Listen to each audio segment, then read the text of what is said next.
Bueno, continuamos en esta jornada que ha sido muy rica, muy ilustrativa. De verdad, felicidades a todos los que participaron con excelentes ponencias, con sus póster, y a todos nuestros internautas. Gran saludo que se han conectado y han interactuado para la inscripción a nuestro Congreso de ASINVIR. Ya estamos en la recta final de nuestro encuentro y vamos a iniciar la presentación de los trabajos. Primero les quiero presentar a mi compañera de sesión, la doctora Alexandra Sierra. La doctora Alexandra es pediatra infectóloga del programa de infectología pediátrica de la Universidad del Valle. Alexandra trabaja en la clínica de VIH del Centro de Investigación en Pediatría y además es la tesorera del capítulo suroccidente de la Asociación Colombiana de Infectología y de la Sociedad Latinoamericana de Infectología Pediátrica. Alexandra, buenas tardes, ¿cómo estás? Hola, bienvenido, muchas gracias José, bienvenidos a todos. Así como lo dijo el doctor Oñate, estamos ya en la recta final, estamos muy contentos de lo que ha sido el evento, lo que se ha presentado, y pues ahora vamos a pasar a los trabajos orales, los cuales tuvieron el privilegio de ser elegidos. Vamos a empezar con la doctora Lili Toro, estudiante de la Universidad del Quindío. Vamos a ver la evaluación de la actividad antimicrobiana, el efecto en la expresión de factor de necrosis tumoral inducido por LPS y cicatrización in vitro de las oxiterlinas 1, 2 y 3 del escarabajo coprófago Oxyternum conspicillatum. Bienvenida, doctora, bien pueda. Buenas tardes para todos. Voy a presentar aquí la pantalla.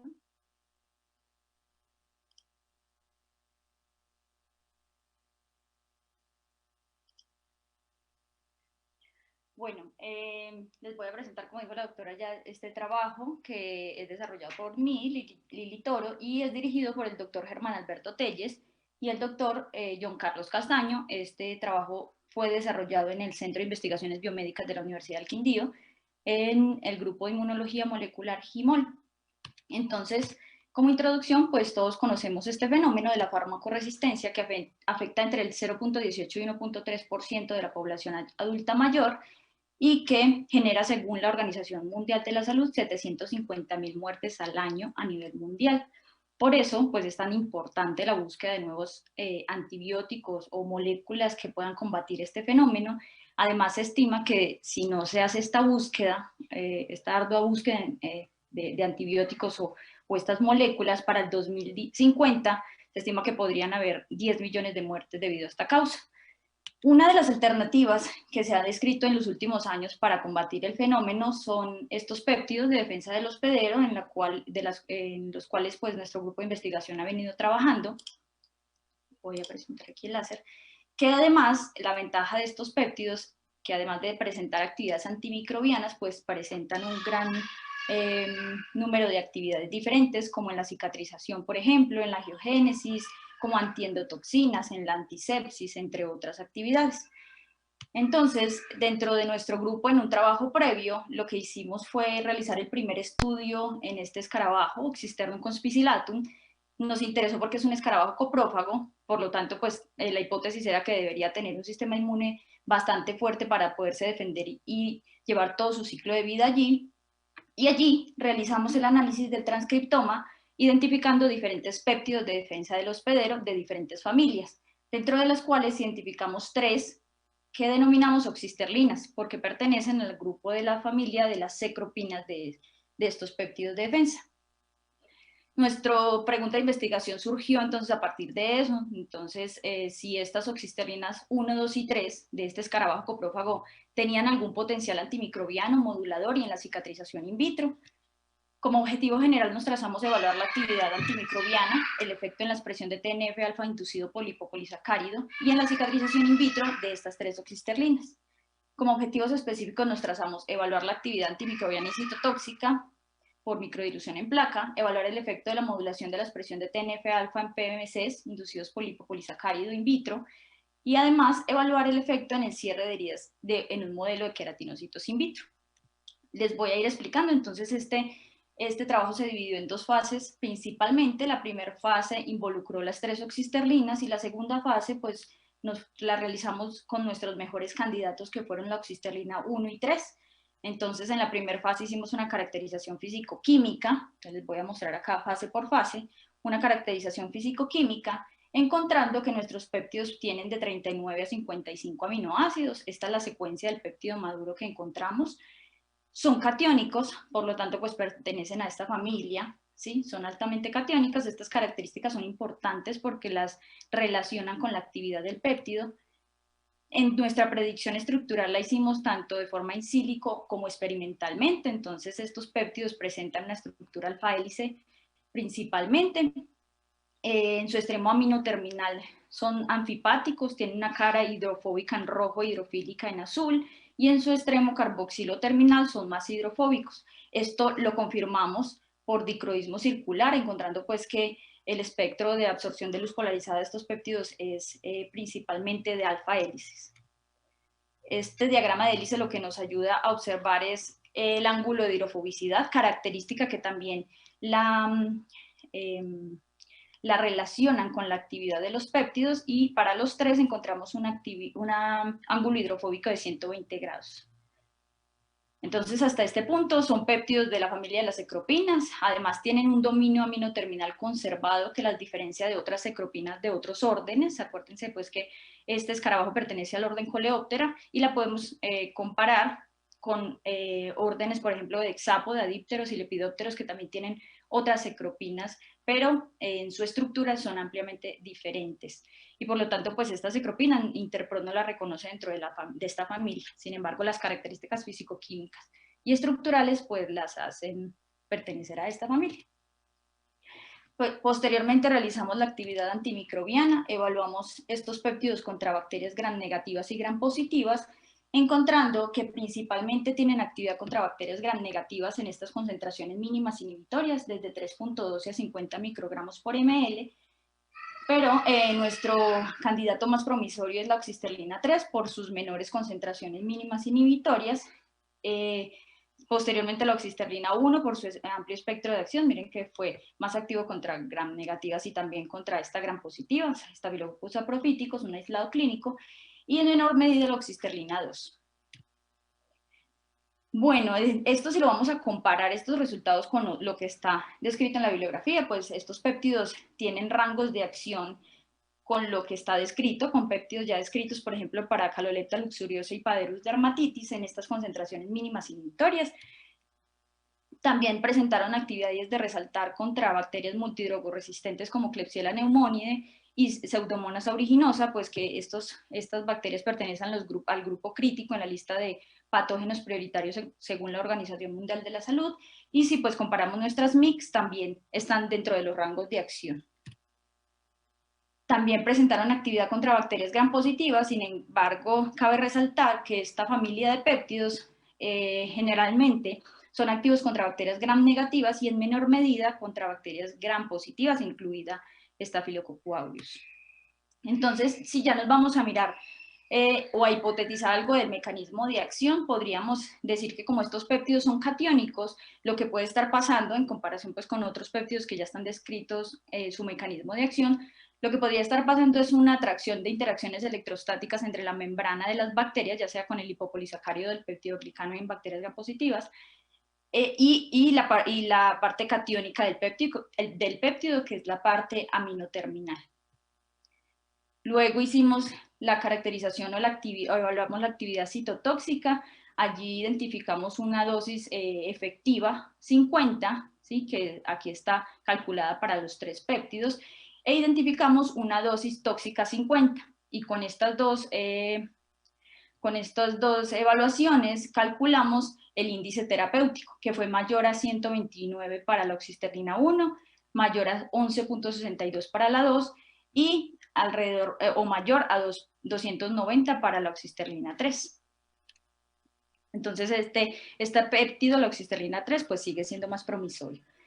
Luego lo que hicimos fue evaluar la producción de TNF-alfa en PBMCs estimulados con el fin de mirar si estos péptidos de alguna manera eran capaces de modular la respuesta inmune, y evaluamos pues la producción de esta citoquina proinflamatoria, TNF-alfa, en veces, cuando se estimulaban los PBMCs con lipopolisacárido y el péptido, ¿sí? Encontrando que pues el péptido, la oxisterlina 1, inhibe la producción de esta citoquina, la 2 también, sin embargo, pues la oxisterlina 1 no fue estadísticamente significativa, la 2, por el contrario, sí fue estadísticamente significativa, 6.25, cuando está en contacto con el lipopolisacárido, y lo mismo para la oxisterlina 3. Esto pues también se ha descrito para otros péptidos de secropinas encontrados en lepidópteros y dípteros. Y también evaluamos la cicatrización, ¿sí? Encontrando pues que nos interesa porque en una herida, pues la herida está expuesta a agentes microbianos, a contaminación pues por bacterias, y estos péptidos podrían actuar en estas diferentes medidas, en la neutralización, por ejemplo, del lipopolisacárido con la actividad que acabamos de ver, en la actividad antimicrobiana con la primera actividad que evaluamos, y además en la cicatrización. Entonces lo que hicimos fue evaluar si estos péptidos influían en el cierre de las heridas en un modelo de queratinocitos humanos, encontrando que sí. Alrededor de tiempo lo que hicimos fue evaluar el cierre de la herida por 48 horas. Este es el control positivo, control de células, oxisterlina 1 y 3. Y pues ya ven que, por ejemplo, a las 32 horas casi no se ve ya la herida, ¿sí? Y a las 48 pues ya estaba casi completamente cerrada, incluso mayor que el control de cierre celular. Entonces, lo mismo, lo que les acabo de mostrar es una imagen representativa de este ensayo. Acá vemos el porcentaje de cierre de la herida versus el tiempo y los diferentes tratamientos, viendo que, por ejemplo, la oxisterlina 1, que es esta, cerró incluso mucho más rápido que el control. Y es una figura representativa de solo las 24 horas para todos los tratamientos. Y, por ejemplo, la oxisterlina 1, miren que a las 24 horas ya casi todas las heridas estaban cerradas completamente. Listo, esto lo podemos comparar incluso con otros péptidos ya descritos, por ejemplo la cecropina B de Hyalophora cecropia, denominada HB107, que influye o actúa en la fase de inflamación de la cicatrización de una herida. Como conclusiones de la fase 1, entonces estas oxisterlinas son péptidos antimicrobianos de la familia de las ciclopinas, principalmente activos contra bacterias gram negativas. La oxisterlina 3 tiene el mejor índice de selectividad e índice de producción de TNF-alfa estimulados inhibe la producción de TNF-alfa en PBMCs estimulados con LPS. Y la oxisterlina 1 y 3 inducen el cierre de heridas in vitro en queratinocitos humanos. En la fase 2 lo que hicimos fue profundizar en la actividad antimicrobiana por medio de curvas tiempo-muerte y la relación estructura-actividad de estos péptidos. Además, profundizamos en el efecto sobre la modulación de la expresión de TNF-alfa por parte de la oxisterlina 3, que fue nuestro mejor candidato en la fase 1. Entonces, en las curvas tiempo-muerte nos dimos cuenta que estos péptidos en diferentes MICs, acá vemos las MICs, 0.5, 1 MIC, 2 y 4 MIC, y por ejemplo el péptido a 1 MIC, lo que pasa es que después de las 2 horas permite el crecimiento de la bacteria, por lo tanto pues podemos describir que a 1 MIC tiene un efecto bacteriostático, mientras que a 2 y 4 MIC, miren que prolonga ese crecimiento de la bacteria, por ejemplo a 4 MIC tiene un efecto bactericida.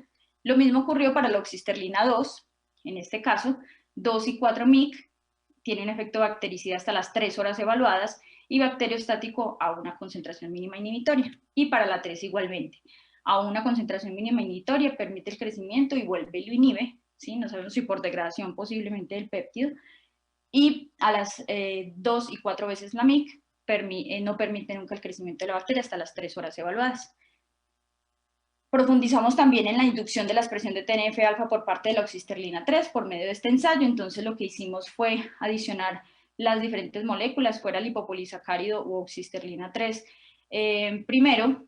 Posteriormente, después de incubar 3 horas sin retirar la primera molécula, adicionábamos la segunda, fuera el lipopolisacárido o OX3, y lo mismo pero retirando la primera molécula, encontrando que cuando el péptido está en contacto con el lipopolisacárido es que no permite el crecimiento, la inducción de la expresión de la TNF-alfa, ¿sí? Por lo tanto, el péptido necesita estar en contacto con el LPS. Entonces, una hipótesis del mecanismo de acción que tenemos de este péptido es que posiblemente esté actuando directamente uniéndose al lipopolisacárido o al complejo de unión LPS-LBP, ¿sí? Y no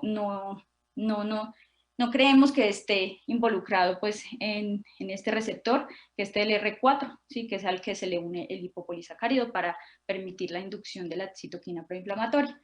Entonces, conclusiones de la fase 2 es que las oxisterlinas tienen una actividad bactericida dependiente de la concentración.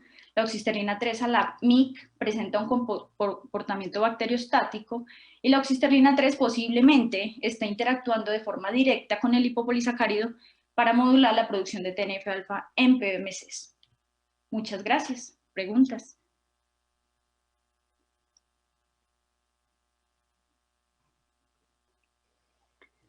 Muchas gracias, doctora Lili. Muy interesante su trabajo y pues abre una frontera muy importante para nosotros. Excelente, doctora Lili, por su trabajo. De verdad que es bien novedoso en todo lo que nos ha mostrado. Te quería preguntar, porque veo que estos son péptidos y que tienen varias funciones. Una función que mostraste que es bactericida, tiene también un efecto inmunomodulador con esto del factor de necrosis tumoral alfa. Te pregunto si han evaluado la oxisterlina como antiangiogénico o como una posibilidad de que se pueda utilizar, por ejemplo, en otro tipo de patología como los tumores. Sí, pues también, pues por cuestiones de tiempo no mostré como ese resultado y además hacen falta pues réplicas de este resultado, pero sí lo hemos evaluado como angiogénico y lo que hace es inducir hasta el momento en que realizamos el experimento fue que indujo la producción de tubos vasculares, ¿sí? Entonces sí hemos ahondado como en esa actividad de estos péptidos, ¿sí, señor? Pero más enfocados a el cierre de las heridas, ¿sí? No tan enfocados en el momento en antitumoral. ¿Cómo evalúan una posible dosis tóxica de estos péptidos? Una dosis que sea al límite para el organismo. Pues esto lo realizamos aquí con el ensayo de cicatrización, sin embargo, pues hasta este punto solo hemos evaluado a nivel in vitro, ¿sí? A nivel in vivo, o sea, el modelo animal todavía no hemos llegado, sin embargo, pues ese es el paso posterior con estos resultados que ya tenemos. No, ok, perfecto, doctora. Felicidades.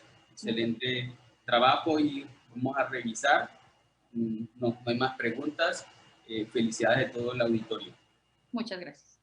Aquí. Bueno, seguimos con nuestro segundo ponente el día de hoy. Le damos la bienvenida a la doctora Sandra Valderrama Beltrán, del Hospital Universitario San Ignacio y la Pontificia Universidad Javeriana. La doctora Sandra nos va a presentar su trabajo sobre factores de riesgo cardiovascular y comorbilidades en pacientes con VIH. Adelante, Sandra, bienvenida. Buenas tardes a todos. Muchas gracias por la oportunidad. Quiero compartirles el día de hoy el estudio Prevalencia de factores de riesgo cardiovascular y comorbilidades en pacientes con VIH. Este es un estudio que digamos que lideramos desde la Pontificia Universidad Javeriana y el Hospital Universitario San Ignacio, pero trabajamos en conjunto con el grupo BICOL, con múltiples IPS de nuestro país y también con el trabajo conjunto con Merck Chagandón. Regálame un segundo que no me está dejando pasar la diapositiva. Hay que colocarla desde la número 1, creo que esa es la última. No, esta es la 1. Ya, muchas gracias. En modo presentación. ¿Ya están viendo mi presentación adecuadamente? No, todavía. Entonces, permítanme un segundo y vuelvo a presentar. ¿Están viendo mi presentación? No. Bueno. ¿En este momento la están viendo? Voy a Todavía volver no. Todavía no. a, volver a compartir, disculpen. Dale, Sandra. ¿Aquí la están viendo? Ahora sí, Ahora sí. puedes ponerle modo presentación, súper. Listo, mil gracias. Ahora sí, Disculpen. perfecto. Perfecto, muchas gracias. Les estaba comentando que decidimos realizar este trabajo porque sabemos y conocemos que las comorbilidades metabólicas y cardiovasculares son más frecuentes en las personas que viven con VIH. Aquí tenemos un estudio que lo demuestra. Este estudio muestra cómo los eventos cardiovasculares en las personas que viven con VIH, a medida que va aumentando la edad, se vuelven más frecuentes que la población que no vive con VIH. Este efecto empieza a ser notorio desde temprana edad y se vuelve mucho más claro después de los 60 años. Adicionalmente, la hipertensión también es una comorbilidad mucho más frecuente en la población y vemos cómo las personas mayores de 60 años también tienen una frecuencia no tan notoria como los eventos cardiovasculares, pero que también es relevante. La diabetes mellitus sí es mucho más notorio ese cambio en los mayores de 40, 50, 60, y lo mismo sucede con la enfermedad renal crónica. La razón y las causas de este aumento también han sido ampliamente estudiadas. Sabemos que hay unos factores que aumentan la inflamación de los pacientes que viven con VIH, como aumento en los niveles de proteína C reactiva, de interleuquina 6, de dímero D. También tenemos aumento en la activación de los monocitos con aumento de la translocación bacteriana, con mayor expresión de CD14 soluble y CD163 soluble. También hay aumento del lipopolisacárido A2, que se sabe que es un marcador temprano de enfermedad cardiovascular y que se asocia también con un engrosamiento de la íntima media de la carótida. También están descritos los factores asociados similares a la población general, como son los factores clásicos que aumentan el riesgo cardiovascular, como el tabaquismo, como la dislipidemia, como la obesidad, como la diabetes, la hipertensión, y el uso de antirretrovirales también se ha relacionado con este aumento del riesgo cardiovascular y de las comorbilidades. También se sabe que si se hace un buen control de los factores de riesgo clásicos, disminuye de manera importante este riesgo. Este es un metaanálisis que muestra cómo controlar, por ejemplo, el tabaquismo puede reducir en 40% la posibilidad de hacer un infarto agudo del miocardio, cómo controlar el colesterol disminuye la posibilidad de hacer un evento en 43%, y cómo controlar la hipertensión disminuye también el riesgo en un 41%. Cuando se controlan estos tres factores de riesgo, esta posibilidad puede llevar a unas reducciones en la posibilidad de hacer eventos cardiovasculares del 86%. Teniendo en cuenta esto y la necesidad de conocer en nuestra población con VIH la carga y la prevalencia de factores de riesgo cardiovascular que son modificables y de comorbilidades, decidimos hacer este estudio y nos trazamos como objetivo general describir la prevalencia de los factores de riesgo cardiovascular y las comorbilidades en los pacientes que viven con VIH en 23 centros de atención integral de VIH en Colombia. Adicionalmente, como objetivo secundario, nos planteamos explorar las diferencias de prevalencias según sexo, según edad y según régimen de afiliación. Esto se trató de un estudio observacional analítico multicéntrico de corte transversal. Incluimos pacientes que viven con VIH con una edad mayor a 18 años, que por supuesto tuvieran su infección confirmada y que estuviesen activos para la cuenta de alto costo en el periodo comprendido entre el 30 de noviembre del 2018 al 31 de diciembre de 2019. Y excluimos los pacientes que hubiesen recibido tratamiento antirretroviral previo al ingreso al programa, es decir, solamente incluimos pacientes naïve o también excluimos pacientes que estuvieran en un experimento clínico y que no tuviéramos como todos los datos disponibles en la historia. Este estudio fue aprobado por el Comité Institucional de Ética e Investigaciones de la Pontificia Universidad Javeriana y del Hospital Universitario San Ignacio. Evaluamos los factores de riesgo clásicos cardiovasculares, también las comorbilidades más frecuentes. Decidimos hacer un análisis descriptivo con medidas de tendencia central y frecuencias de las variables, y algo interesante es que para que tuviéramos un cálculo de prevalencia que fuera real, hicimos una prevalencia ajustada, hicimos un muestreo aleatorio estratificado en los centros, le dimos un peso a cada uno de los centros y dentro de los estratos hicimos un muestreo aleatorio simple para que este cálculo de la prevalencia fuera significativo. También hicimos unas estimaciones de prevalencia total teniendo en cuenta estos efectos de composición y los estimados de varianza.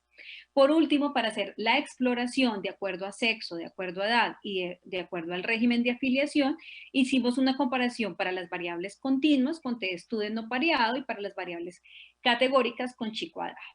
En total, tuvimos en nuestro estudio 1.616 pacientes. Ustedes pueden ver que múltiples IPS en nuestro país, tanto de Bogotá, de Medellín, de Cali, de Armenia, de Pereira, de Popayán, de Florencia, de Pasto, de Cartagena, de Manizales, de Valledupar, de Villavicencio, Girardot, Neiva y Cúcuta.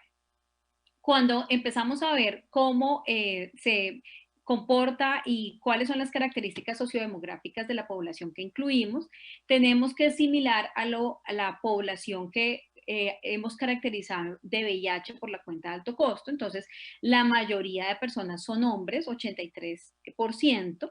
La mediana de edad es 34 años, aquí ustedes ven el rango intercuartílico.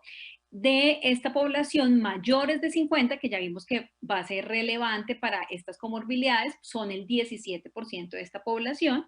La mayoría eran hombres que tienen sexo con hombres, seguido de hombres que tienen sexo con mujeres. Y dentro del nivel de educación, la mayoría eran de educación universitaria, seguida por técnicos y por educación media académica. Continuando, el régimen de afiliación, la mayoría, 69.7%, eran del régimen contributivo. En terapia antirretroviral estaban casi todos los pacientes. La mayoría estaban en estadio 2, 45.6%, seguido de estadio 3, 30%, y el 74.8% de esta población tenía carga viral indetectable. La mediana de CD4 fue 464. El tiempo en meses desde el diagnóstico fue más o menos 2 años, 25.54 que llevaba con el diagnóstico, y desde el inicio de TAR también más o menos 2 años, 23.79 meses. El Framingham para esta población calculado fue 1.65%, pues mostrando un riesgo bajo en la mayoría de la población. Ahora vamos a mostrarles pues el resultado principal del estudio, las prevalencias ajustadas, y vemos cómo tenemos una prevalencia muy alta de dislipidemia en esta población, 51%, con un intervalo de 49 a 53%. Aquí quiero notar algo muy importante, y es que cuando esta dislipidemia, ¿cómo la medimos? No la medimos solamente porque tuviera el diagnóstico en la historia, sino que tuvimos en cuenta los niveles de colesterol, de triglicéridos, de HDL y de LDL. Si nosotros hubiésemos medido dislipidemia solamente por el diagnóstico, esta prevalencia baja al 10%.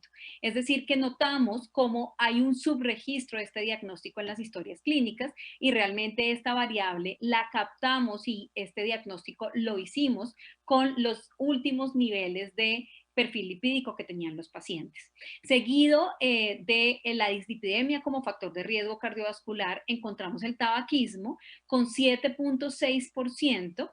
Aquí también nos llama la atención esta prevalencia, y más adelante pues les mostraré nuestro análisis en la discusión.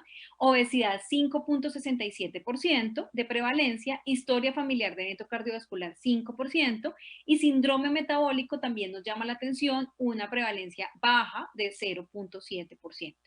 En cuanto a comorbilidades, vemos como la más frecuente fue hipotiroidismo, el 7.4% de esta población, hipertensión arterial 6.37%, con un intervalo de 5.2 a 7.5, seguido de osteopenia 2.9, osteoporosis 1.8%, enfermedad renal crónica 1.77%, diabetes 1.5% y hepatitis C 0.89%, con un intervalo de 0.5 a 1.27%.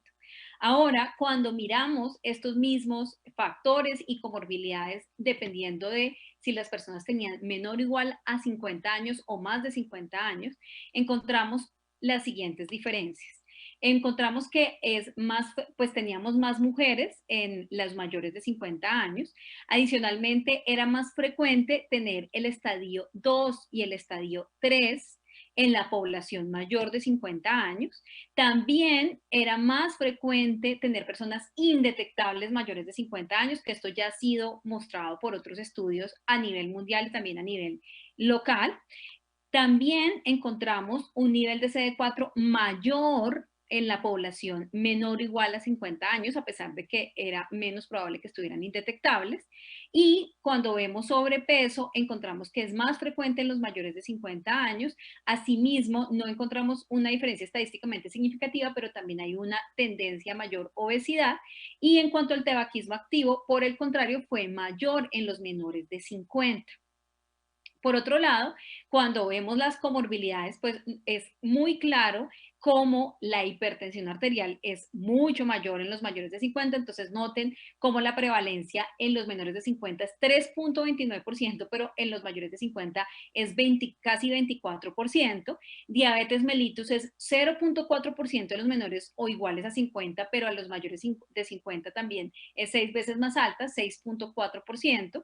Los niveles de glicemia también son diferentes. Dislipidemia también es aún mayor en los mayores de 50, más o menos el 78.9%. Cuando vemos los niveles de colesterol, de LDL, de HDL y de triglicéridos, específicamente colesterol, LDL y triglicéridos, vemos como también son mayores en la población mayor de 50 y pues por supuesto que había un mayor uso de estatinas en esta población, pero solamente en el 22%, teniendo dislipidemia el 78.9%. Es real que no todos lo van a requerir, pero sí llama la atención que no es tan alta. Y el síndrome metabólico también es más alto en la población mayor de 50. El hipotiroidismo mostró una diferencia también mayor en los mayores de 50, igual la enfermedad renal crónica 6%, la osteoporosis 8%, y tuvimos en general en esta población 6 eventos cardiovasculares con mayor pues, proporción de eventos cardiovasculares. También en los mayores de 50 con 4 eventos, pues un N bajito de eventos cardiovasculares por el tiempo. Nuevamente el tiempo desde el diagnóstico y el tiempo desde el inicio de TAR pues fue prácticamente el doble en las personas que tenían mayor de 50 años. Cuando comparamos por sexo, encontramos que es más frecuente la obesidad y el sobrepeso en las mujeres. También encontramos que es más frecuente el tabaquismo en los hombres, que la hipertensión arterial también fue más frecuente en mujeres. Esto no está tan ampliamente descrito, pero así lo encontramos en esta población. El hipotiroidismo sí está también más frecuentemente, es más prevalente en mujeres, y la osteopenia y la osteoporosis, que eso sí está pues ampliamente descrito. Cuando comparamos el régimen subsidiado y el régimen contributivo, encontramos que fue menos frecuente tener una carga viral detectable en el régimen subsidiado y fue menos frecuente la dislipidemia en el régimen subsidiado. Perfecto. Para contrastar un poquito estos resultados, entonces encontramos que probablemente parte de la razón que nosotros encontremos una prevalencia baja en toda la población está dada porque tenemos una mediana de población joven, adicionalmente porque el tiempo de seguimiento de estas personas fue más o menos 2 años y pues estudios que muestran prevalencias mucho más altas tienen seguimientos de 7 a 15 años. Adicionalmente tenemos como un hallazgo importante que cuando vemos la población mayor de 50 vemos como las prevalencias sí son mucho más cercanas a lo descrito en otros lugares del mundo. Adicionalmente, como limitaciones de nuestro estudio, no se tuvieron en cuenta como variable los medicamentos antirretrovirales y pues al ser un estudio transversal, pues no podemos hablar de relaciones causales. Como conclusión, en esta corte de pacientes colombianos infectados por VIH existe una alta prevalencia de factores de riesgo modificables, específicamente la dislipidemia. Llamamos la atención acerca de la detección de este factor, la necesidad de tenerlo registrado en historia clínica, hacer un seguimiento de los pacientes, también un seguimiento más cercano de la evaluación de síndrome metabólico y probablemente creemos que también puede haber subregistro de tabaquismo porque pues lo medimos solamente por lo que estaba consignado en las historias clínicas. Por otro lado, la mayoría de los factores de riesgo cardiovascular son más comunes en la población mayor de 50 años, por lo que nosotros proponemos que es necesario que hagamos un manejo diferencial en esa población y que hagamos un seguimiento estrecho, con cribado y manejo de los factores de riesgo modificables para evitar un aumento de los eventos cardiovasculares hacia futuro, teniendo en cuenta que nuestra población aún es muy joven y está en va a empezar a envejecer y vamos a empezar a tener más eventos en nuestro país. Agradecemos al Grupo Vicol, a SIM por la administración del proyecto y a Melchor Ardón por el financiamiento. Muchas gracias. Gracias, Sandra, a ti y a tu grupo. Excelente trabajo y la presentación. Te quería preguntar, primero con la parte epidemiológica, el modelo que tomaron, que fue de estratificación. ¿Tú crees que al tener muchas variables puede perder algo, puede ser una limitación para la evaluación de los resultados? Para la prevalencia no, porque realmente lo que nosotros, nuestro objetivo principal era evaluar la prevalencia en esta población de Vicol. Entonces, por el contrario, hacer este tipo de muestreo lo que hace es que realmente sí podamos hablar que tenemos una muestra y una representación adecuada de la población de pacientes, porque además hicimos una aleatorización simple según el peso de cada centro. Entonces, de esta manera, pues podemos decir que realmente esta prevalencia sí es representativa de esta población de pacientes. Ya en cuanto a las variables de simplemente un análisis estratificado, ustedes pueden notar que no tenemos modelos multivariados, pues porque no tiene sentido que el desenlace sea edad o sexo cuando son variables que pues se modifican por varios factores y por esta razón solamente lo enunciamos en un análisis bivariado que pues creemos que es informativo acerca de esto que ya conocemos, pero que es importante reconocerlo en nuestros pacientes. ¿Encontraron alguna diferencia o alguna tendencia en cuanto a esta prevalencia de los factores de riesgo de acuerdo a las regiones? No encontramos una tendencia de acuerdo a las regiones, más o menos fue similar. Sin embargo, es importante que sepamos que tuvimos mucho mejor representación de Bogotá y Cali y que las otras regiones, Antioquia, la región atlántica, no estuvo tan bien representada. Entonces, tampoco tenemos como el alcance como para poder dar una recomendación que realmente sea válida en cuanto a ese punto. Los pacientes que estaban tomando estatinas directamente los tomaron como que ya tenían factores de riesgo, o cómo los clasificaron los que ya tenían estatinas. Entonces, realmente la variable estatina la medimos, pero nuestra definición de dislipidemia fue basada en la alteración del colesterol, de los triglicéridos, del HDL, LDL o que estuvieran manejo con estatina. Bueno, y ya la última pregunta. ¿Pudieron evaluar algo de dieta o ejercicio? No, desafortunadamente lo que también llamaba la atención es que cuando revisamos la historia les decía cómo muchos pacientes pues tenían alteración del perfil lipídico, pero no estaba como consignado en su evolución. Y también como creemos que puede haber un subregistro de tabaquismo porque tenemos una prevalencia mucho más baja y países que reportan 40, 50%, 30%, nosotros ni siquiera tenemos un 10%, eso es bueno, pero también creemos que podría estar un poco subestimado, teniendo en cuenta que tal vez muchas veces no se está haciendo esa pregunta de manera constante en cada evaluación que se le hace al paciente y por esa razón al no estar anotado no lo podemos captar igual que la dieta o el ejercicio. Dale, y ya la última, ¿algún dato comparativo entre la prevalencia de estos factores de riesgo de la población VIH versus no VIH en Colombia? Pues digamos que sí hicimos una búsqueda, encontramos que el tabaquismo sí es similar a lo que está descrito en la población colombiana, pero en los mayores de 50 sí encontramos que la prevalencia de tabaquismo sí está más o menos un 5% mayor, en la prevalencia de diabetes sí la encontramos igual. Ok, perfecto, Sandra. Mil gracias. Felicidades. Muchas gracias a usted.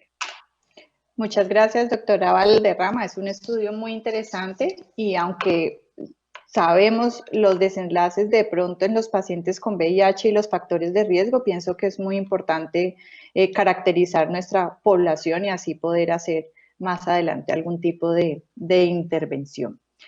Vamos a seguir con la doctora Karen Zulay Rodríguez Díaz, residente de Medicina Interna de la Universidad Industrial de Santander.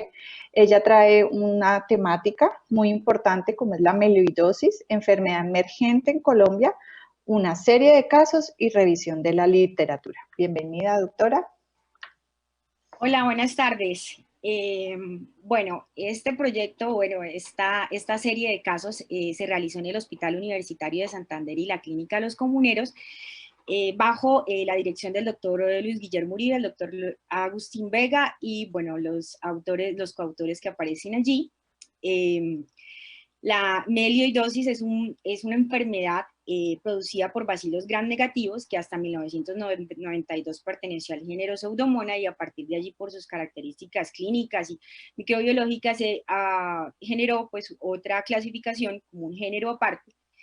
Y a partir de ahí, pues se han documentado en el mundo áreas endémicas como son el Océano Pacífico e Índico, el norte de Australia, también en Tailandia, donde de repente las zonas endémicas son muy importantes, hasta de 50 casos por cada 100.000 personas.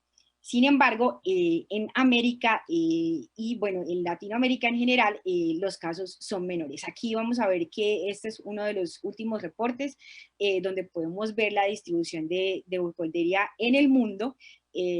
Hay 48 casos reportados desde 1962 hasta el 2017, 26 de los cuales pudimos encontrar en Colombia. Este es un resumen que nosotros hicimos de los casos que se han reportado en Colombia, que son cerca de 26, fue la literatura que encontramos, de repente se nos pudiera escapar uno que otro, pero intentamos encontrar todos los que estuviesen inclusive en revistas no indexadas.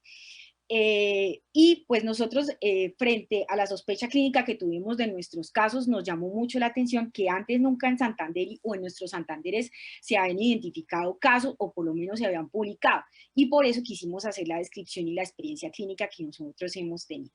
El primer caso es un caso de un paciente de 73 años de edad que llegó remitido a nuestra institución, pues a una de estas instituciones por una sepsis de origen urinario que posteriormente presentó alteración del estado de conciencia, hace el paciente un diagnóstico de nuevo de diabetes que no se relaciona con este estado de conciencia.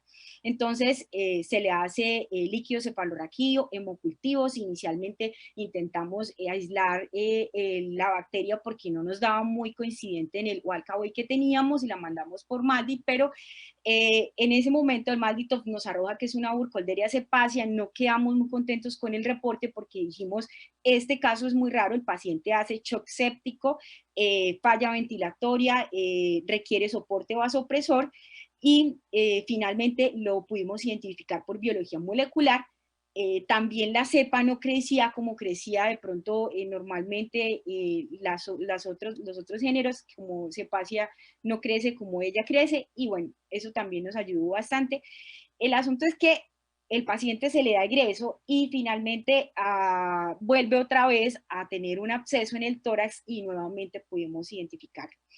El segundo caso es un paciente de Cimitarra, Santander, que llega por un shock séptico de origen urinario, por este paciente hace falla multiorgánica y empieza a presentar dolor abdominal, ictericia, encontramos abscesos en la próstata, hepatoesplenomegalia, se descartó todo lo que pudimos encontrar con su ictericia y todos sus síntomas que fueron hepatotropos, VIH, leptospirosis, y empieza ese paciente a presentar aislamientos un poco raros en el escenario en que empieza a identificarse las secreciones como E. coli, Klebsiella, Y entonces dijimos, bueno, aquí hay algo que no está bien, y el paciente se le mandó los cultivos a un laboratorio de referencia. En ese momento teníamos Walcaway, y bueno, dijimos, no, aquí de pronto nos recuerda ese primer caso que tuvimos, y mandamos entonces esos cultivos, pero no nos llegaron en ese momento. Le dimos manejo con meropenem y egreso después de 28 días de manejo antibiótico. El paciente nos egresa nuevamente shock séptico, pero en este momento ya él hace también osteomielitis de tibia, encontramos pielonefritis multifocal con nefronía en los riñones, hace falla multiorgánica, compromiso renal, compromiso cardiovascular, y ya en este momento nos llegan los reportes de Burkholderia pseudomallei y se inicia manejo con meropenem, trimestoprim por 42 días para cubrimiento de hueso, y el paciente egresa con su terapia de mantenimiento, y a la fecha no ha vuelto a tener una recaída. El tercer caso es un paciente de 68 años de Ocaña. Nunca había salido de su casa, ganadero, hipertenso, con diabetes, hiperplasia prostática benigna, hace un rápido compromiso respiratorio y vasopresor por una sepsis de origen urinario. Cuando llega a la próstata del paciente era pequeña, y en una imagen tomográfica después de 24 horas aparecen unos abscesos inmensos de un rápido crecimiento. Definitivamente en este momento dijimos, por todos los antecedentes del paciente, esto parece una Burkholderia, y le iniciamos trimestoprim, pero antes de iniciárselo el paciente realmente se descompensó y finalmente falleció. En este cuarto caso tenemos un paciente de 43 años de edad, minero, alcohólico, y bueno, consumo de agua de quebradas y pozos, y este paciente es remitido a nuestra institución después de haber presentado una sepsis de origen de tejidos blandos con deformidad en cara, cefalea. Hace al ingreso un diagnóstico de diabetes mellitus con cetoacidosis diabética, que se controla rápidamente, pero el paciente persiste con alteración del estado de conciencia. La punción lumbar es positiva para meningitis bacteriana, no se pudo aislar, no se pudo cultivar esa muestra porque no era suficiente, pero hace posteriormente falla ventilatoria con requerimiento de soporte vasopresor, falla multiorgánica, y evoluciona adicionalmente con neumonía multilobar, además de sus abscesos en tejidos blandos, bacteremia, y se pueden aislar tanto de sangre como de lavado broncoalveolar, Burkholderia pseudomallei, que igualmente pues nosotros la enviamos al laboratorio de referencia. Usualmente enviamos las cepas al Instituto Nacional de Salud, o también nos las está recibiendo el Bosque, que en ese momento no las está procesando para biología molecular. El siguiente caso es una paciente que tiene 42 años, es mujer, venía de San Gil con un antecedente de diabetes, obesidad. La paciente viene y ingresa con una neumonía, hace una focalización neurológica que parece una ACV. Sin embargo, la paciente con antibiótico mejora, y en la tomografía no le encontramos evidencia de ACV.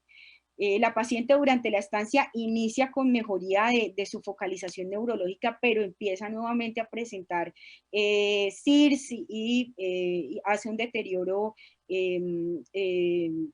ventilatorio, también hace deterioro con necesidad de soporte vasopresor. Aquí podemos ver la imagen tomográfica con una neumonía multilobar cavitada. Inicialmente habíamos pensado que también pudiera tener tuberculosis. La paciente no tenía otros antecedentes, no tenía VIH, lo único era que en algún momento había estado recluida en los últimos 3 años en un centro penitenciario, y posteriormente pudimos hacerle una resonancia donde pudimos observar abscesos cerebrales, posiblemente pues el ecocardio transesofágico no nos pudo identificar de pronto una endocarditis, pero posteriormente se le puede aislar Burkholderia pseudomallei de sangre y de un absceso que tuvo en pie. Y entonces, finalmente pudimos hacer el diagnóstico. Esta paciente egresa y a la fecha no ha tenido recaídas.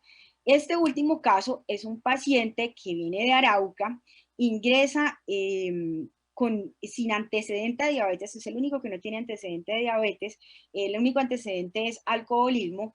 el paciente ingresa remitido por una neumonía multilobar, se inicia manejo antibiótico, mejora de la neumonía, evoluciona con artritis de rodilla, posteriormente con una miositis abscedada en muslo.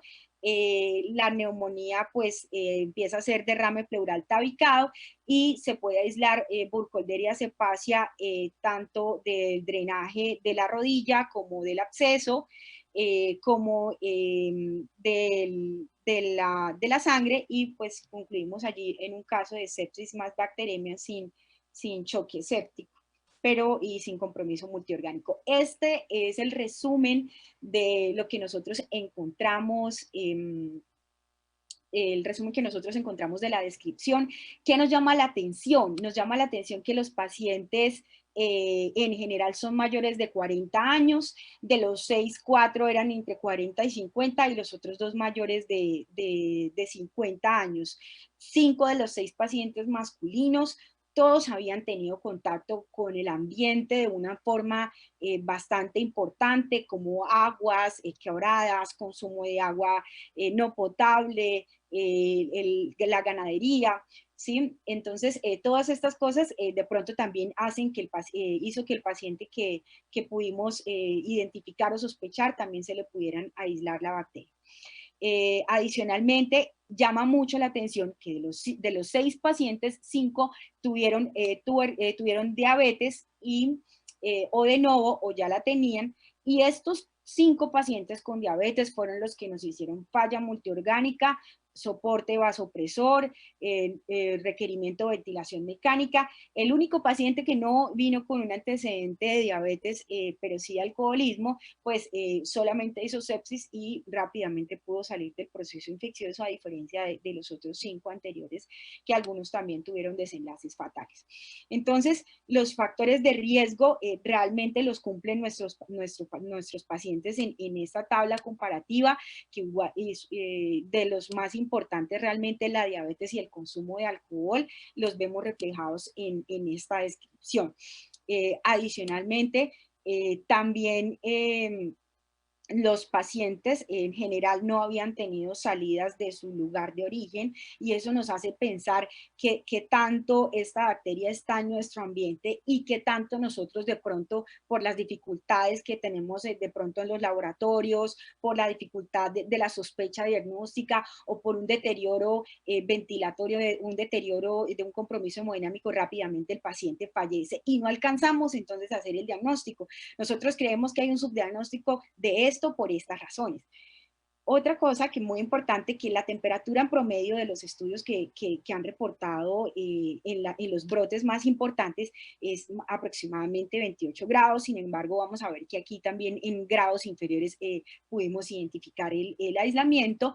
Por otro lado, la altura sobre el nivel del mar en los lugares de brotes importantes es cerca entre 30 a 300, y aquí también pudimos encontrar, sobre todo en nuestro caso de la mujer, con 1.114 metros sobre el nivel del mar, que hace una diferencia bastante importante.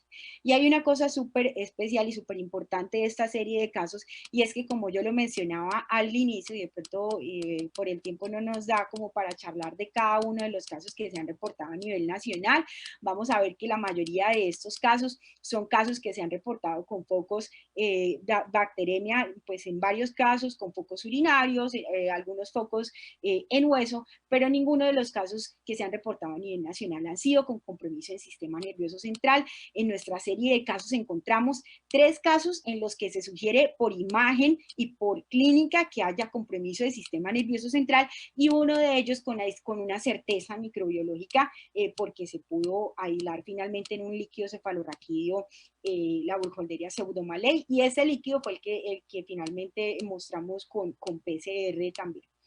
Entonces, otra cosa pues también muy importante que nos llama la atención es que los sistemas de identificación que utilizamos, que inicialmente Wildcat o Bicloscan, pues realmente nos identificaban gérmenes como Pseudomonas, como Klebsiella, como E. coli, y nos daban mucho de qué decir como con el manejo antibiótico, que obviamente finalmente no nos daba un resultado esperado. Y creo que eso fue una de las razones por las que empezamos a indagar, a mirar, a llamar, a ir al laboratorio y mirar cómo es que está creciendo esta colonia, qué colonia tan rara, cómo se vuelve toda como arborescente, y entonces esto nos permitió finalmente poder identificar el desenlace. 2 pacientes de los 6 murieron, 4 de los 6 están vivos, todavía les hacemos controles, no han vuelto a tener recaídas, y pues finalmente en esta serie de casos planteamos que los sistemas de identificación pues son una traba bastante importante, y también la sospecha clínica frente a los pacientes que llegan a las unidades de cuidado crítico tan deteriorados de los primeros niveles de atención son una barrera para poder llegar a hacer el diagnóstico. Con este reporte de serie de casos queremos también plantear un proyecto más establecido en los centros de atención para poder captar rápidamente, y ya que tenemos unos bacteriólogos que encuentran las bacterias y nos llaman, también poder establecer de pronto un seguimiento mucho más próximo para establecer las diferencias de los gérmenes, y sobre todo la clínica que nos acompaña para poder hacer los diagnósticos. Bueno, listo. Muchas gracias. Bueno, muchas gracias, doctora Karen. Muy interesante los casos que reunieron y la forma en que fueron exhaustivos estudiados. Yo tengo 3 preguntas. La primera es, ¿estos pacientes se les estudió, aparte de su diabetes, que eso está muy descrito con la patología, se les estudió algún otro tipo de inmunodeficiencia, por ejemplo, tipo VIH? Yo te cuento que lo que pasa es que el tiempo no, 15 minutos para contarte estancias hospitalarias de 2, 3, 4 meses es bastante complicado, pero nosotros le pedimos a cada paciente, todos los pacientes reportados acá tienen VIH, hepatotropos, VDRL negativos, y los pacientes que tuvieron ictericia, todos tienen hepatotropos y tienen leptospira con dengue negativo. ¿Por qué razón? Porque estos son los gérmenes principales que nosotros recibimos aquí en Bucaramanga. A nosotros tenemos mucha leptospira, dengue, entonces es lo primero que captamos en urgencias y es lo más frecuente y es lo más rápido que nosotros hacemos el diagnóstico, y es el hecho de que pasados todos estos estudios microbiológicos y todo el abordaje no nos daba nada, es que empezamos a revolver, a irnos hacia atrás, y usted dónde vive, y usted qué más tiene, y bueno, eso nos permite hacer el diagnóstico. Muchas gracias. Lo otro es que en esa diapositiva en que te encuentras, lo de la temperatura, este tipo de germen y de patología está muy descrito en zonas lluviosas. ¿De dónde eran esos pacientes también tienen esta característica? ¿Son zonas muy lluviosas? No. Okay. San Gil no es una zona muy lluviosa. De repente, bueno, en Ocaña tampoco. En una parte de los 2 pacientes de Arauca sí era una zona lluviosa, pero los otros pacientes no. Cuando nosotros hicimos la revisión de los pacientes, sobre todo los que fallecieron y no alcanzamos a charlar con ellos, sino fuimos a hablar con la familia, y sí llama la atención que esos pacientes tenían mucho contacto con el ganado. O sea, por ejemplo, este señor ordeñaba, ¿sí? Este señor era ganadero y tenía, él también falleció, y tenía, todos los días iba a revisar y se iba con su ganado para arriba y para abajo. Entonces, una de las cosas que nosotros, y vivía al lado de una quebrada, de la que nosotros pensamos es que estos polvos que levantan el ganado pudiera estar de pronto también relacionado con la presentación de la enfermedad. Perfecto. Y la tercera pregunta, aunque mostraste un poquito de eso, yo sé que el tiempo no da, al uno describir estos casos y con esta patología como tan llamativa, pudieron encontrar, me imagino que muchas similitudes con otros casos descritos en Colombia, pero de esas similitudes, ¿cuáles son las que más les llamaron la atención? Posiblemente de que vinieran de área rural o del clima, de lo que compararon con otros casos. Cuando nosotros nos sentamos a hacer la comparación y nos pusimos a mirar pues los casos probables que teníamos institucionales con los casos también reportados a nivel nacional, realmente hay un punto de quiebre y es el que nos permite hacer el diagnóstico en una entrevista con un paciente rápidamente, es identificar los antecedentes y que la historia clínica, después de que ya hemos hecho mucho bagaje buscando qué tiene, el paciente entra en un estado tórpido de su historia natural de la enfermedad. O sea, normalmente uno ve al paciente que tiene una colestasis o que tiene leptospira, salir, por más malo que esté, uno empieza a ver que con el antibiótico el paciente mejora en sus estados de colestasis y todo, pero estos pacientes son esos pacientes enredados que usted mira por un lado y no, y mira por el otro y no, pero tienen principalmente los factores de riesgo. Entonces son pacientes alcohólicos que tienen diabetes, ¿sí?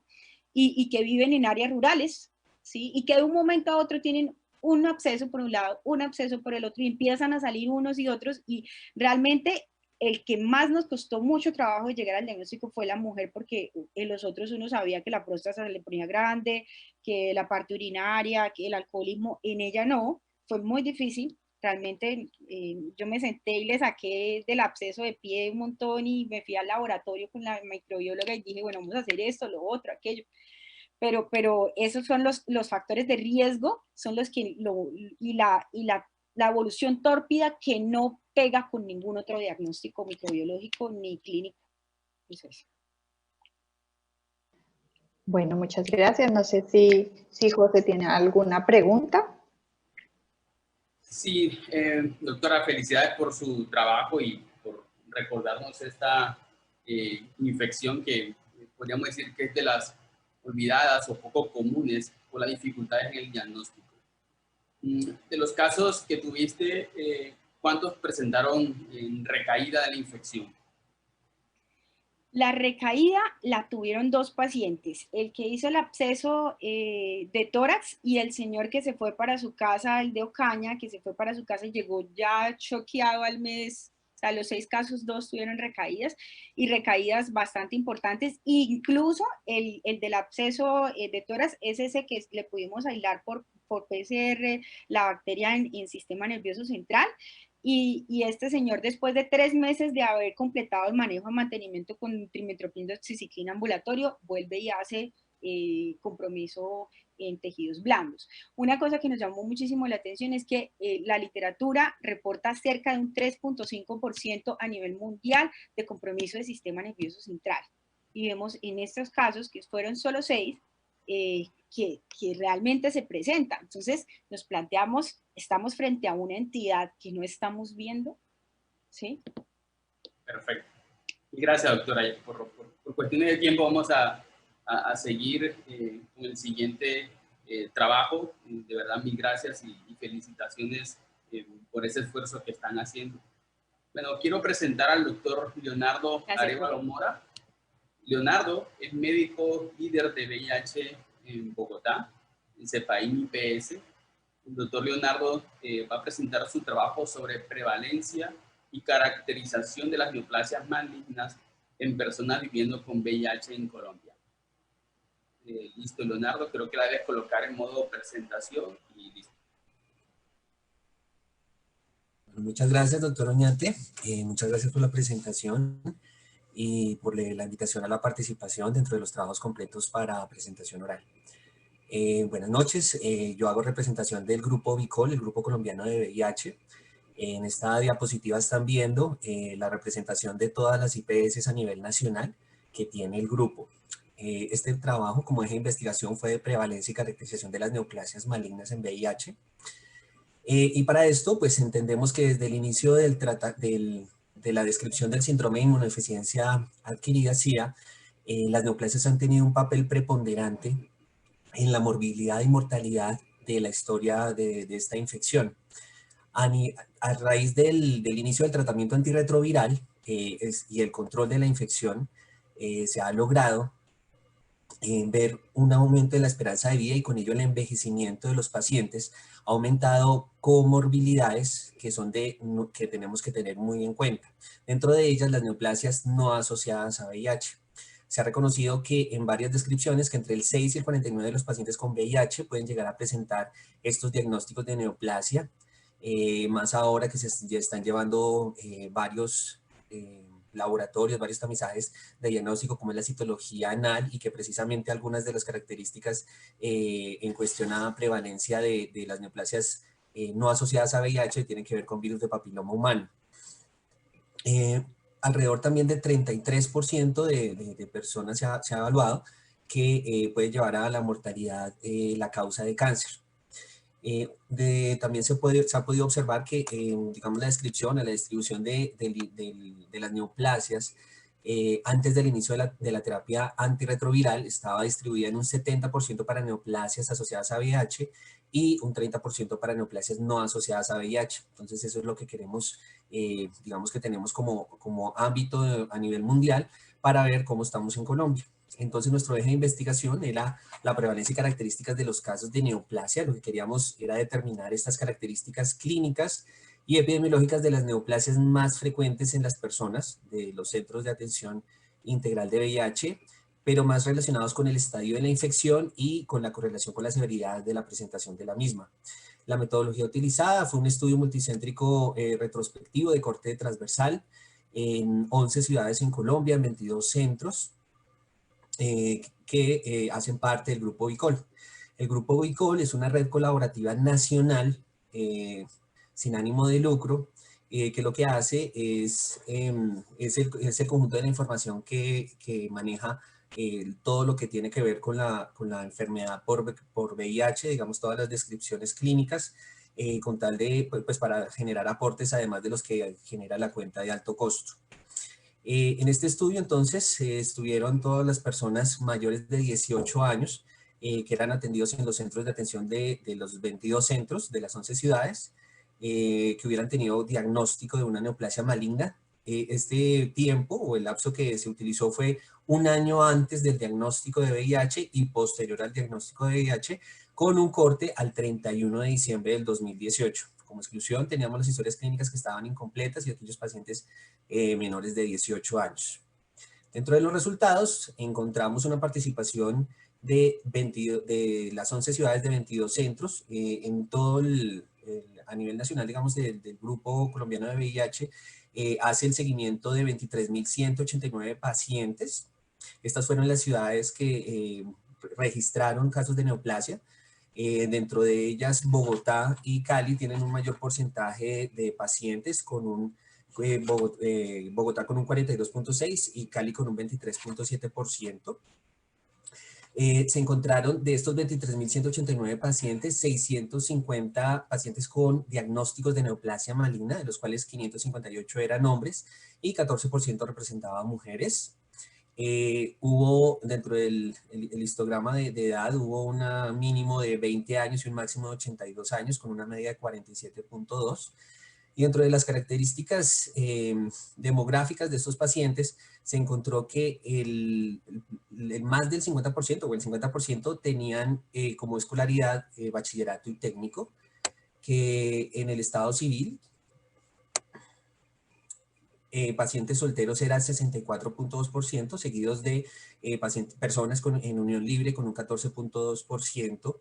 Dentro de la afiliación al Sistema General de Seguridad de Salud, 482 pacientes hacían parte del régimen contributivo y 157 del régimen subsidiado. Y en cuestión a la orientación sexual, se identificó de estos 650 pacientes, un 43.1% eran homosexuales y un 37.1% heterosexuales.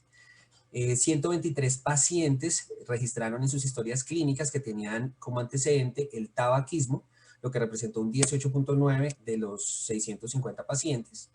De esos, el 77.5% se encontraban en estadio 3 o estadio SIDA, que representaba 504 pacientes. Todos estos pacientes con diagnósticos de neoplasia maligna representaron para el grupo BICOL un 2.8% de prevalencia de neoplasias malignas, de los cuales el 68.9% de esa muestra eran neoplasias asociadas a VIH y un 31%, o sea, 202 pacientes, se había diagnosticado con neoplasias no asociadas a VIH. Aquí traigo un listado de los diferentes diagnósticos que se hicieron. están viendo de menor a mayor cómo para las neoplasias definitorias de SIDA el tumor más frecuente encontrado fue el sarcoma de Kaposi que pues hubo o se registró en varios órganos, no solo piel, había gástrico, en diferentes lugares. El tumor más frecuente, bueno, eso fue el primero, y el segundo fue el linfoma no Hodgkin con 106 pacientes. Para las neoplasias no definitorias de SIDA, las más frecuentes fueron las que se diagnosticaban para piel, como tumores escamocelulares y vasocelulares, y el linfoma Hodgkin. Algunas otras que teníamos nosotros como especial revisión, como el cáncer de mama, los cánceres anales, este último por la incidencia del virus de papiloma humano, no se vio que tuviéramos tanta incidencia, tanta prevalencia dentro del grupo. Ya relacionado con el VIH, la mediana del tiempo de diagnóstico de la neoplasia desde el diagnóstico de VIH fue de 5 años, y el tiempo de uso de antirretrovirales al diagnóstico de neoplasia tuvo una mediana de 6 meses.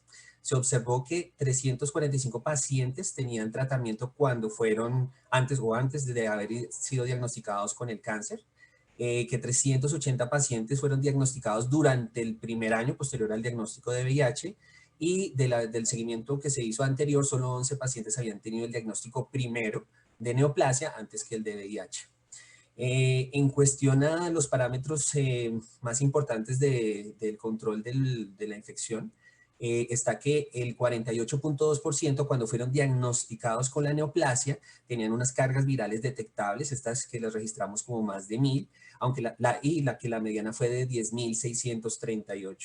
En el caso del recuento celular de CD4, la mediana fue de 154, que se encuentra pues dentro del estadio 3, cuando se tiene el recuento celular de CD4 menor de 200. En cuestión quisimos ver cómo estaba la inmunosupresión con respecto a las neoplasias, y vimos que de esos 650 pacientes, el 47% tenían unos CD4 menores a 200, dentro de ellos menos de 100, o sea, una inmunosupresión muy severa, estaba registrada en 197 casos que representaban el 30.3%. También hicimos un análisis por quinquenios. Lo que quisimos ver era cuál era la distribución entre la neoplasia asociada a VIH y la neoplasia no asociada a VIH en el momento del diagnóstico, y lo que vemos es lo descrito, donde el azul representa los casos de diagnósticos de neoplasias asociadas a VIH, en el cual se tiene pues un alto número de diagnósticos, y pues se ve más el reporte en los últimos años. Ya para digamos, como el corte fue el 31 de diciembre, para la última columna era solo 2 años, 2016 a 2018, pero ven que la distribución es similar en los quinquenios anteriores.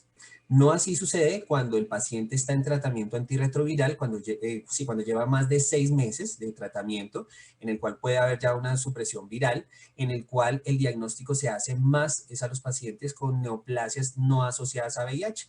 Aquí estamos viendo en la misma distribución cómo comienza a subir para los últimos años, y se realizando los diagnósticos más certeros en cuestión a lo que es no asociado a SIDA.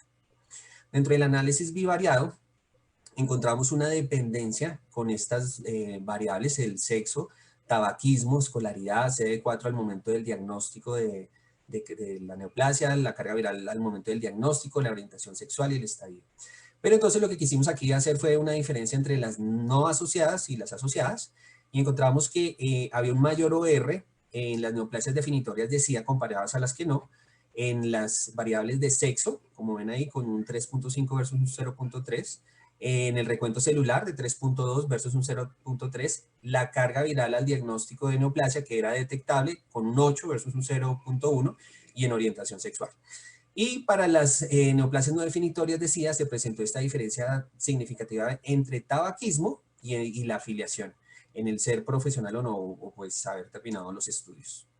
En cuestión a la regresión logística que se hizo, igual en la misma diferencia para neoplasias asociadas a VIH y no asociadas a VIH, se encontró una correlación para las neoplasias definitorias con ser hombre, con el hábito de fumar, con un recuento de CD4 menor a 200 células y con una carga viral detectable mayor de 1000.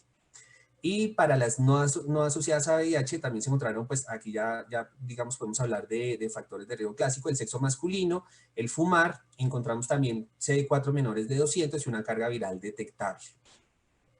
Como conclusiones, pues hemos encontrado que hay una tendencia de que las neoplasias definitorias de SIDA en Colombia permanecen, igual que se ha descrito siempre, en una proporción mayor para las neoplasias asociadas a VIH que a las no asociadas, pero no así para los pacientes que ya están en tratamiento antirretroviral, donde es mayor las no asociadas. ¿Esto pues a qué se debe?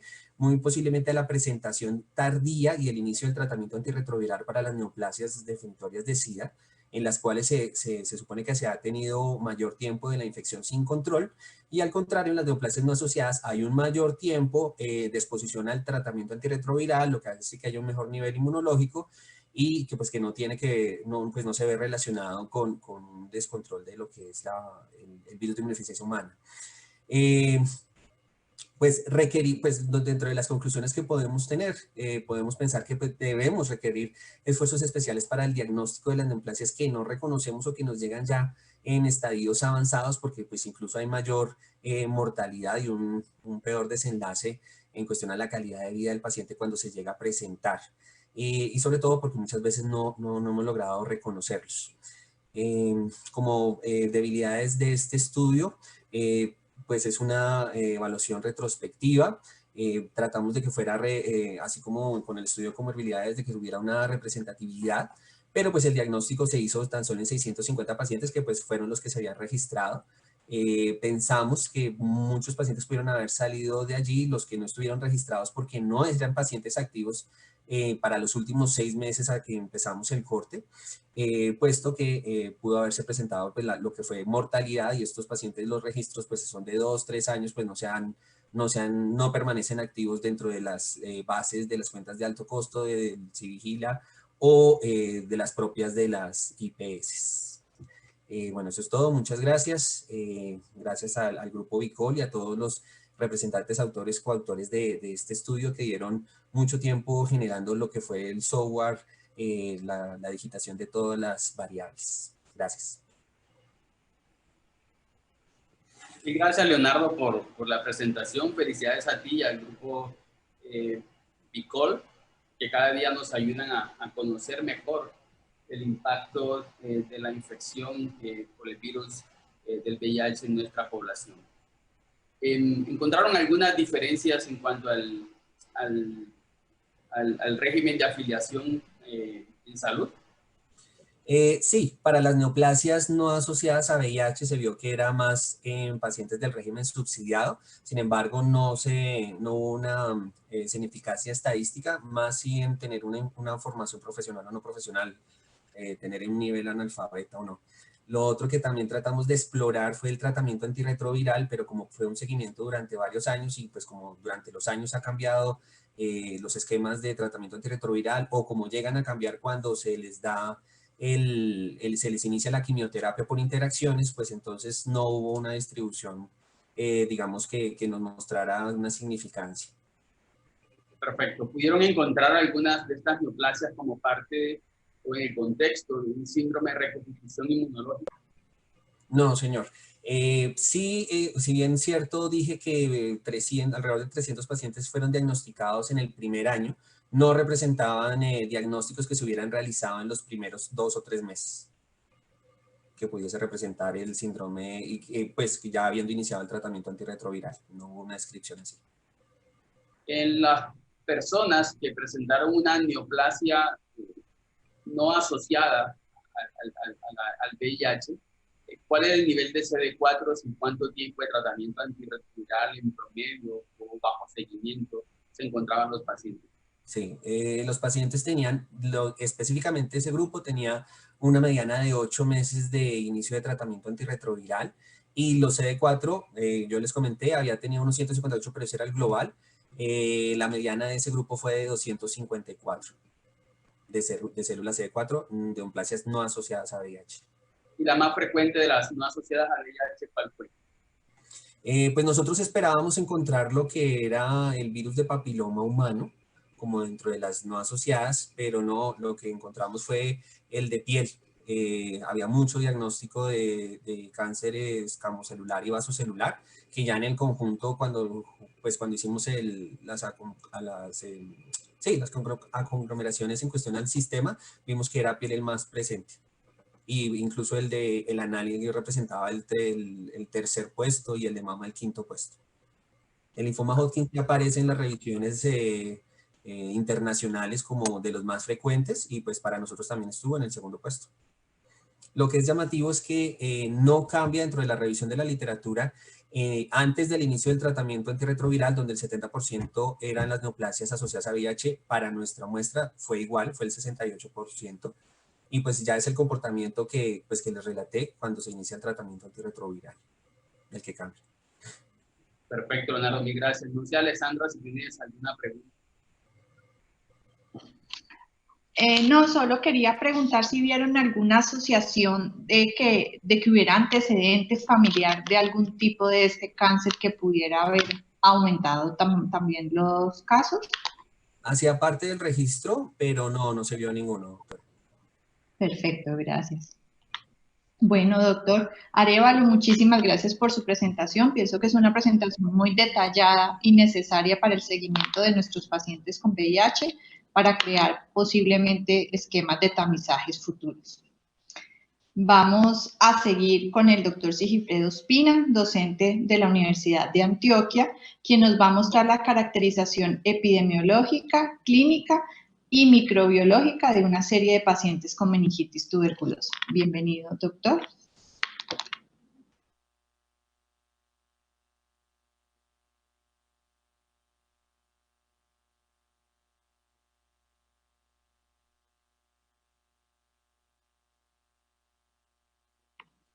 Ahí estamos viendo su presentación. Falta la activación del sonido.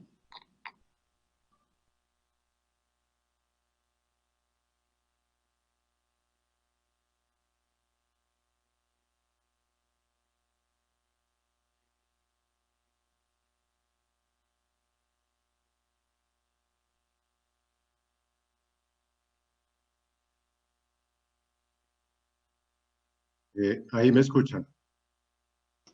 Perfecto.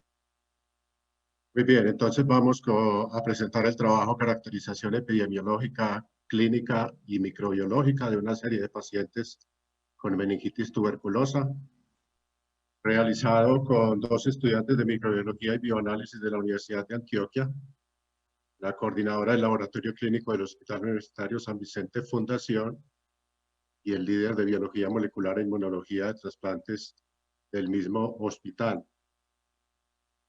La motivación para realizar este estudio es que hay entidades que se van volviendo como parte del paisaje científico, como que no las volvemos a estudiar, no las volvemos a mirar, a pesar de la importancia que tiene, como veremos en los resultados de este estudio. Indudablemente la tuberculosis persiste como un grave problema de salud pública a nivel mundial y particularmente en nuestro país y particularmente en nuestras ciudades. Se habla de 10 millones de casos cada año, 1.7 billones de personas infectadas. Se plantea que la tuberculosis es la primera causa de muerte por un solo agente infeccioso y lo que es bien importante es su asociación con la infección por VIH. Y de allí se deriva entonces este evento de estudio que es la meningitis tuberculosa, que es la forma de presentación más severa. Está claramente descrito en la literatura cómo se acompaña de una alta mortalidad y secuelas en los pacientes que se recuperan. Hay grandes dificultades para establecer un diagnóstico etiológico y que de hecho ha llevado muchas veces a que se establezcan definiciones de posible, de probable o de definitiva, y muchas veces hay que iniciar un tratamiento con criterios clínicos y epidemiológicos, además de que puede simular otras enfermedades del sistema nervioso central y que también vamos a ver cómo es frecuente en los pacientes con infección VIH-Sida. Nuestro objetivo entonces fue determinar las características epidemiológicas, clínicas y microbiológicas de una serie de pacientes con meningitis tuberculosa atendidos en un hospital de alta complejidad. Realizamos un estudio descriptivo, retrospectivo transversal. La población estuvo conformada por pacientes con meningitis tuberculosa confirmada o definitiva, que fueron ingresados al hospital entre 2016 y 2018. Las variables a considerar fueron esas características epidemiológicas, clínicas y microbiológicas.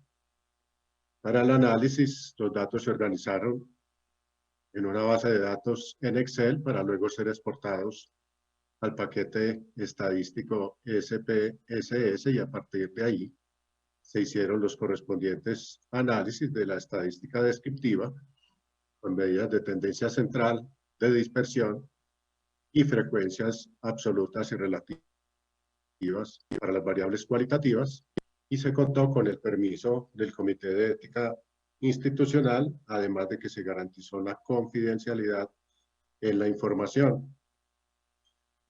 Vamos a mirar los resultados y la discusión de los mismos. Se incluyeron en esta serie 36 pacientes, 25 de ellos del sexo masculino.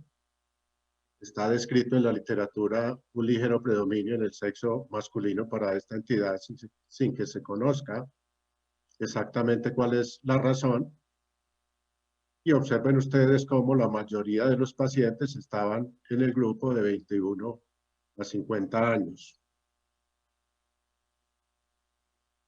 Al mirar la presencia de tuberculosis concomitante, encontramos que el 66.6% de los pacientes la presentaban, 7 de ellos una forma miliar, 4 forma pulmonar, 4 forma diseminada, 4 diseminada y pulmonar, entre otras manifestaciones. Con respecto al tiempo de evolución de los síntomas al momento del ingreso, encontramos una mediana de 15 días, y esto está de acuerdo con la literatura que establece que más allá de 5 días de síntomas en un compromiso del sistema nervioso central, nos debe hacer pensar en una forma crónica, y en este caso en meningitis tuberculosa, pero lo interesante es mirar el rango mínimo de 2 días, pero lo más llamativo es que un paciente estuvo 210 días, pues seguramente no en la casa, pero probablemente en los niveles de atención primaria y en los niveles intermedios. Miremos esta gráfica que es muy interesante, cómo nos muestra el tiempo de evolución de los síntomas al ingreso. Aquí en la vertical tenemos los 36 pacientes y en la horizontal el tiempo. Miren cómo, si bien algunos pacientes ingresan rápidamente después del inicio de los síntomas, hay una gran proporción de pacientes que ingresan muy tardíamente. Yo creo que esta es uno de los primeros puntos de reflexión. O sea, ¿qué está pasando que estos pacientes llegan a estos niveles de manera tan tardía? ¿Con qué síntomas llegaron estos pacientes al hospital? 22 presentaban cefalea, 10 presentaban movimientos involuntarios, 9 fiebre, 7 rigidez de nuca, 6 vómito, 6 convulsiones, 6 hemiplegia, 6 delirio, 5 tenían compromiso de pares craneanos, 3 con náuseas, 2 con Kernig positivo y 1 con Bruschiski positivo.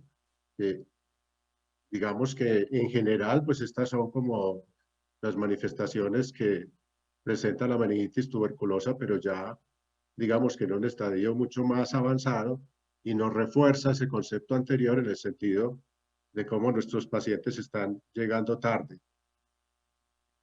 Y esto sí que nos ayuda a confirmar esa hipótesis, ya que al analizar el estado de conciencia al ingreso, encontramos que más de la mitad de los pacientes tenían un compromiso de conciencia, bien sea estuporosos, desorientados, somnolientos, letárgicos, etc. Solo el 47.2% estaban alerta. Con respecto a las ayudas tipo tomografía axial computarizada, se encontró zonas de hipodensidad en diferentes áreas del cerebro en 9 pacientes, ventriculomegalia en 8, real leptomeningio en 3, hidrocefalia en 2 de nuevo. Estos pacientes están llegando ya con una serie de complicaciones a estos niveles de atención. Y este hallazgo es más interesante aún, donde el 47.2% de esa población elegida aleatoriamente tenían infección por VIH-Sida. Hace que pudiéramos decir que la infección por VIH-Sida está aportando el 50% de los casos, por lo menos en esta serie, que vuelvo y repito, pues es simplemente una muestra por conveniencia de toma de pacientes consecutivos en ese periodo de estudio. Con respecto a los hallazgos en el líquido cefalorraquídeo, encontramos una media de 30.4 o una mediana mejor de 18.5, porque los datos lo distribuyen de manera normal. Para las proteínas, 159.6, para las células, 67, y curiosamente encontramos un predominio de polimorfonucleares. Está descrito que en pacientes con VIH al comienzo de la infección por Mycobacterium tuberculosis en el sistema nervioso central puede predominar los polimorfonucleares, pero la verdad es que no tenemos una clara explicación para ese predominio. Cuando miramos ya la positividad de las pruebas microbiológicas, encontramos en general una muy buena positividad para el cultivo en medio líquido, que es el cultivo MIGIT DBD, con una proporción de positividad del 87.1%, relativamente cerca esa positividad para el cultivo en medio sólido, Lowenstein-Jensen. La prueba molecular, DIN-ESPER, con una positividad de 63.1%. Alternativamente también se utiliza otra prueba molecular que es Aniplex, que tuvo una proporción de positividad menor, 33.3%.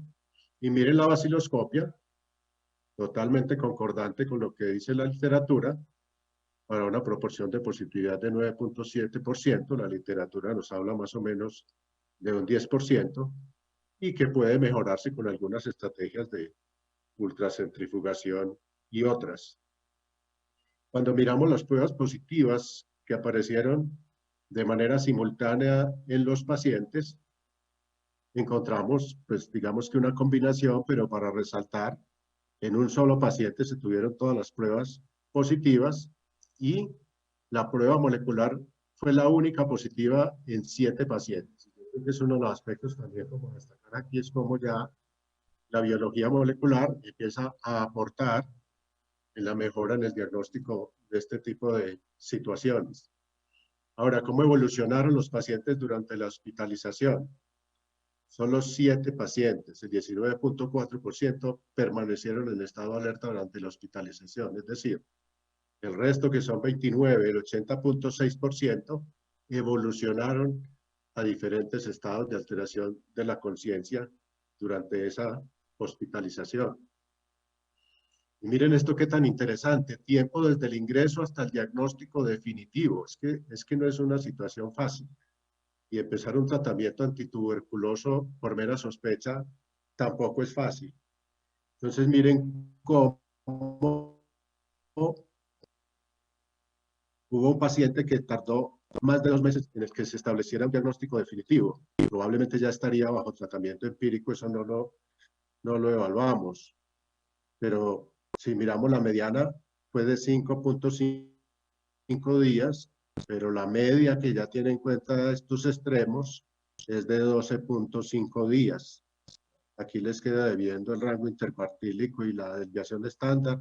Se las traigo para el próximo encuentro para que estén pendientes. Pero miren, esto nos tiene que llamar mucho la atención de primero, qué esfuerzos estamos haciendo para establecer el diagnóstico y segundo, qué herramientas estamos utilizando realmente para lograrlo, si estamos utilizando pruebas en serie o si estamos utilizando pruebas en paralelo.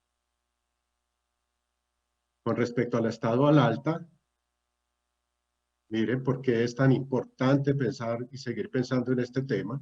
44.4% de mortalidad.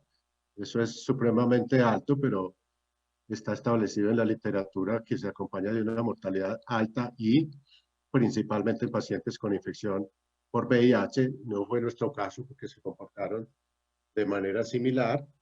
Alta para manejo en casa, el 41.7%, y probablemente estos pacientes van para la casa con secuelas a depender seguramente de un cuidador, solamente 4 alta por mejoría y 1 de remisión. Tenemos entonces como conclusiones de este estudio que la meningitis tuberculosa causa una alta mortalidad y complicaciones, a pesar del relativamente pequeño número de casos. Es evidente esta situación, que el ingreso a un hospital de alta complejidad es tardío, y yo creo que aquí hay mucho por trabajar, y lo que se viene planteando de cómo recuperar esa capacidad de los primeros niveles de atención para empezar a resolver este tipo de situaciones, y cómo hacer para que estas pruebas de biología molecular, que son de muy fácil realización, lleguen también a esos primeros niveles. Que las pruebas diagnósticas, aún en la era de la biología molecular, siguen teniendo problemas de desempeño, y que eso finalmente retarda el diagnóstico definitivo, porque si bien el cultivo mostró un muy buen desempeño, el tiempo que tarda en tener un resultado, pues normalmente lo tenemos que contar en semanas. Y que en este caso en particular, o en esta serie de casos, la meningitis se acompañó de una alta proporción de presencia de tuberculosis en otros sitios, y que la comorbilidad más frecuente fue la infección por VIH, con esa proporción tan llamativa, cercana al 50%. El mensaje final es que tenemos que pensar más en la meningitis tuberculosa y así lograr un diagnóstico y tratamiento más oportunos, y así logramos que Robert Koch no esté tan preocupado. De tal manera que este trabajo no solamente nos aportó una información muy interesante, muy útil, sino que nos motivó a continuar en esta misma línea, y seguramente el siguiente trabajo que tendremos preparado para el siguiente encuentro es meningitis tuberculosa en pacientes VIH. Muchas gracias. Muchas gracias, doctor, por la presentación. Yo quería hacerle una pregunta. Esa consulta tardía de los pacientes, que realmente lo vemos en el día a día, hasta en pediatría, ¿la pudieron atribuir a algo al revisar las historias clínicas? Es decir, ¿era por localización geográfica o porque los síntomas a veces vienen por un tiempo prolongado en los que se van presentando? ¿Pudieron atribuírsela a algo? Realmente no revisamos esa variable, pero uno desde su experiencia puede decir que el acceso a los servicios de salud de alta complejidad en nuestro medio sigue siendo bastante limitado. Y si tenemos en cuenta que es una entidad que no tiene una manifestación en principio muy ruidosa, sino que tiene unas manifestaciones bizarras, a veces transitorias, probablemente eso hace que pase de un sitio a otro, o que se le manden ambulatoriamente algunos tratamientos esperando que el paciente mejore, pero no pensamos en la entidad. Aquí como el llamado principal es a que empecemos a pensar en estas cosas que parecieran raras, pero no son tan raras, pero que cuando se presentan definitivamente son una catástrofe. Perfecto, muchas gracias. ¿Y pudieron hacer en algún momento estudios de la familia de estos pacientes para saber si alguien más en la familia cursaba con la misma patología? Sí, en la parte de antecedentes encontramos que 3 pacientes tenían antecedentes de pacientes con tuberculosis activa, y un paciente antecedente de contacto con un caso ya tratado. Perfecto, muchas gracias. Sí, que eso es lo que vemos en el día a día, que siempre está el caso de índice por ahí y a veces falta el estudio como más explícito en los familiares. No sé si el doctor Oñate tiene alguna duda.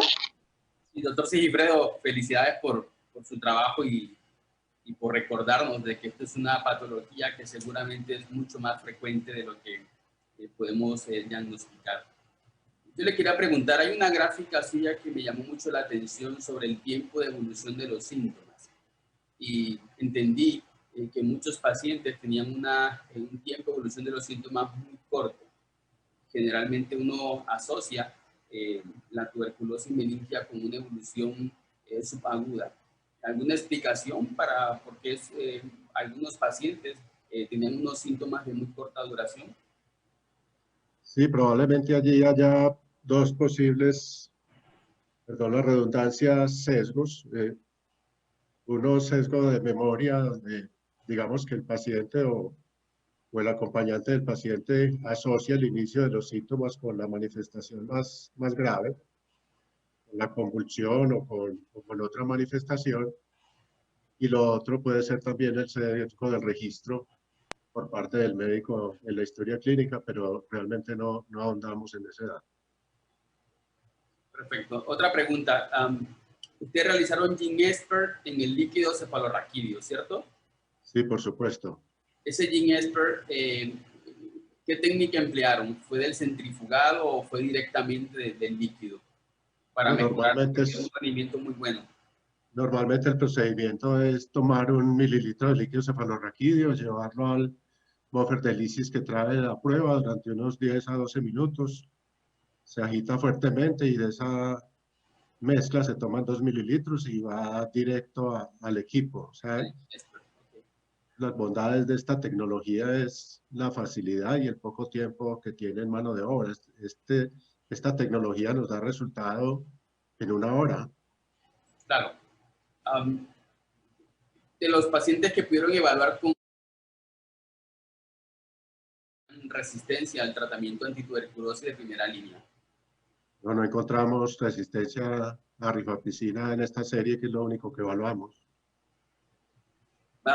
Muchos pacientes tenían como factor de riesgo VIH y también vi que la mayoría tenían una infección, bueno, tenían tuberculosis pulmonar.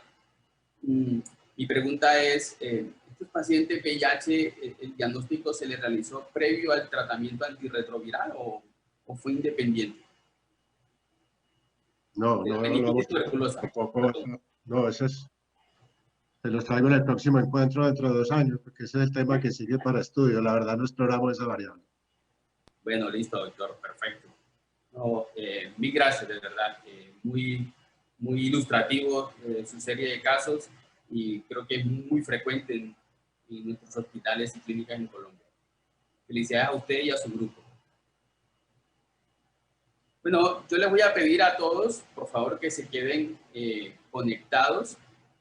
Vamos a realizar una última deliberación con nuestro comité asesor para ya que nos vayamos a la ceremonia de clausura y la entrega de los premios. Así que, por favor, quédense conectados. Muchas gracias a todos. Nos vemos ahora en la clausura.